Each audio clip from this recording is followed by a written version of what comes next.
नमस्कार, आपका स्वागत है भारत होम्योपैथी के यूट्यूब चैनल पर। और आज इस वीडियो में हम बात करेंगे कुछ ऐसे 5 तरीकों के बारे में जिनकी मदद से आप अपने बढ़ते हुए क्रिएटिनिन लेवल को कम कर सकते हैं। अगर आप भी इस समस्या से परेशान हैं और आपका क्रिएटिनिन लेवल बड़ी तेजी से बढ़ रहा है, तो ऐसे में ये वीडियो आपके लिए बहुत खास है। इस वीडियो को एंड तक देखिएगा। अगर आप हमारे चैनल पर नए हैं तो चैनल को अभी सब्सक्राइब कर लीजिएगा। चलिए वीडियो में आगे बढ़ते हैं और जानते हैं ऐसे 5 तरीकों के बारे में जिनकी मदद से आप अपने बढ़ते हुए क्रिएटिनिन लेवल को कम कर सकते हैं। सबसे पहले हमें क्या समझना होगा कि क्रिएटिनिन है क्या, बनता कैसे है और इसे हम कैसे कम कर सकते हैं। क्रिएटिनिन एक वेस्ट प्रोडक्ट है जिसे हमारी किडनियां यूरिन के थ्रू बॉडी से बाहर निकाल देती हैं। अब ये बनता कैसे है? जब हम खाना खाते हैं जिसके अंदर प्रोटीन की मात्रा ज्यादा होती है, जब उसको मेटाबोलाइज करता है आपका लीवर या डाइजेशन प्रोसेस जब उसका होता है, तो उसमें से क्रिएटिन को निकाल लिया जाता है। प्रोटीन में से आपका लीवर प्रोटीन को कन्वर्ट कर देता है क्रिएटिन में, और जब आपकी मसल्स को रिक्वायरमेंट होती है एनर्जी की, उस समय ये क्रिएटिन आपकी मसल्स तक ट्रांसफर करा जाता है। और इस दौरान जब आपकी मसल्स को एनर्जी रिक्वायर्ड होती है तो वो क्रिएटिन ले लेती हैं, लेकिन उसमें से जो वेस्ट प्रोडक्ट बचता है वो छोड़ देती हैं, जिसे हम क्रिएटिनिन नाम से जानते हैं। अब ये वेस्ट प्रोडक्ट हमारे ब्लड में फ्लो कर रहा होता है, यहाँ पर हमारी किडनियों का काम आ जाता है। यहाँ पर हमारी किडनियां इस वेस्ट प्रोडक्ट को यूरिन के थ्रू बॉडी से बाहर निकालती हैं। लेकिन जब किडनी सही से काम करना बंद कर देती है, तो यहाँ हमें ये देखने को मिलता है कि ब्लड में क्रिएटिनिन की मात्रा बढ़ने लग जाती है। KFT रिपोर्ट्स में आप देखेंगे क्रिएटिनिन लेवल बढ़ने लगता है, और जब भी आपको पता चलता है कि आप क्रॉनिक किडनी डिजीज पेशेंट बन चुके हैं, यानी धीरे धीरे आपकी किडनी खराब हो रही है, क्योंकि क्रिएटिनिन तो उसी स्पीड में फॉर्म हो रहा है लेकिन किडनियां उसे उस स्पीड में बाहर नहीं निकाल पा रही हैं। तो ऐसे में आपको अब ये समझ आ चुका होगा कि क्रिएटिनिन बन कैसे रहे। यहाँ पर मैंने एक शब्द का इस्तेमाल करा था, जब आप खाने में बहुत ज़्यादा मात्रा में प्रोटीन का इस्तेमाल कर रहे होते हैं तो प्रोटीन को आपका लीवर कन्वर्ट करता है क्रिएटिनिन में। क्रिएटिन जब मसल्स के पास जाता है तो क्रिएटिनिन एक वेस्ट प्रोडक्ट बाहर निकलता है। तो मेन जो इसके बनने का कारण है वो क्या है? प्रोटीन। तो सबसे पहला काम आपको प्रोटीन पर ही करना है। अगर आपकी किडनी खराब होना शुरू हो चुकी है तो सबसे पहले अपना किडनी फंक्शन टेस्ट कराएं। उसमें देखिए अगर आपका टोटल प्रोटीन ठीक है, यानी वो नॉर्मल रेंज में है, तो यहाँ पर आप 10 से 15 दिनों के लिए कम से कम प्रोटीन रिस्ट्रिक्टेड डाइट पर चले जाइए। यहाँ पर आपको अपनी डाइट से प्रोटीन को कट डाउन कर देना है, ना ही अंडा खाना है, इवन आपको दालें भी नहीं खानी है। क्योंकि अगर आप ऐसा करते हैं तो आपको जो बढ़ता हुआ क्रिएटिनिन है ना, वो धीरे धीरे कम होगा। रीजन है आपकी किडनी उसी स्पीड से काम कर रही है, लेकिन आपके शरीर में क्रिएटिनिन और ज्यादा फॉर्म नहीं हो रहा। तो जो पुराना क्रिएटिनिन आपके ब्लड में फ्लो कर रहा है उसे आपकी किडनी शरीर से बाहर निकाल देगी और क्रिएटिनिन लेवल धीरे धीरे कम आने लगेगी। इसके बाद अगर आपकी रिपोर्ट्स में टोटल प्रोटीन की कमी देखने को मिलती है तो आप दालों वाले प्रोटीन को अपनी डाइट में शामिल कर सकते हैं। क्योंकि दालों की भी अगर हम बात करें तो आप मूंग दाल, मसूर दाल और अरहर दाल या मोट दाल को अपनी डाइट में शामिल कर सकते हैं।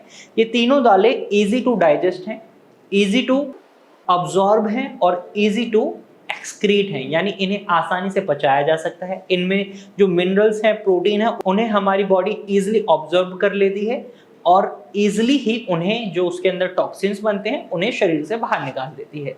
तो इस तरीके से ये दालें आपके लिए प्रोटीन का बहुत अच्छा सोर्स हो सकते हैं। लेकिन जब टोटल प्रोटीन कम है तभी दालों को इंक्लूड करें और डॉक्टर की सलाह के बाद इंक्लूड करें। तो बेसिकली आपको प्रोटीन रिस्ट्रिक्टेड डाइट पर जाना होता है। यहाँ पर आपको red meat, non veg diet बिल्कुल अवॉइड करनी होती है, क्योंकि ये भी आपके प्रोटीन रिच डाइट में आता है और आपके क्रिएटिनिन लेवल को बढ़ा सकता है। दूसरा तरीका जो आप अपना सकते हैं वो है योग व्यायाम। योग और व्यायाम या एक्सरसाइज जब हम किडनी रोगी को करने की कहते हैं तो यहाँ पर हमें एक बात का खास ख्याल रखना होता है, आपको कोई हार्ड कोर एक्सरसाइज नहीं करनी है, आपको कोई हैवी वेट एक्सरसाइज नहीं करनी है।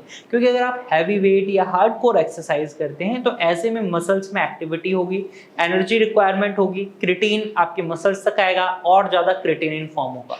ये गलती नहीं करनी। आप लाइट वेट एक्सरसाइज करें, योगा करें, प्राणायाम है, जैसे शरीर के अंदर अच्छे से ऑक्सीजन जाएगा, शरीर अच्छे से काम करेगा, पूरी बॉडी को आराम मिलेगा। तो ऐसे योगासन करें जिनमें मसल्स की बहुत ज़्यादा एक्टिविटी ना हो, ज़्यादा एनर्जी यूज ना हो। तो इससे भी आपको फ़ायदा मिल सकता है, आपका क्रिएटिनिन कम हो सकता है। क्योंकि जब आप योगा करेंगे तो आपकी किडनी भी कहीं ना कहीं अपने फंक्शंस को इम्प्रूव करेगी। थर्ड तरीका जो आप अपना सकते हैं वो है आपको अपनी डाइट से खट्टे फल खट्टी सब्जियां, सारी चीज़ें हटानी पड़ेंगी। अगर आपका क्रिएटिनिन 2-3 है और आपके ब्लड में एक मेटाबॉलिक एसिडोसिस की सिचुएशन बन रही है, तो ऐसे में खट्टे फल, खट्टी सब्जियां या कोई भी खट्टी चीज़ आपके ब्लड को और ज़्यादा एसिडिक बना सकती है, किडनी को और ज़्यादा डैमेज पहुंचा सकती है। और इस सिनेरियो में भी हमें ये देखने को मिलता है कि आपकी किडनी के फंक्शंस हैम्पर होने लग जाते हैं और ज़्यादा खराब होने लग जाते हैं, क्योंकि ये एसिड शरीर को नुकसान ही पहुंचाएगा, फायदा तो नहीं पहुंचाएगा अगर एक्सेस मात्रा में। तो इस वजह से आपको खट्टे फल और खट्टी सब्जियां खाने के लिए मना करा जाता है। और जब आप ये चीज़ें नहीं खाते तो किडनी को और ज़्यादा डैमेज नहीं पहुंचता, क्रिएटिनिन ऑटोमेटिकली धीरे धीरे कम होने लगता है। इसके बाद अगली चीज़ जो आपको फॉलो करनी है, यानी फोर्थ टिप जिसको फॉलो करके आप अपने क्रिएटिनिन लेवल को कम कर सकते हैं, वो है आपको अपने ब्लड प्रेशर और शुगर लेवल को मेंटेन रखना है।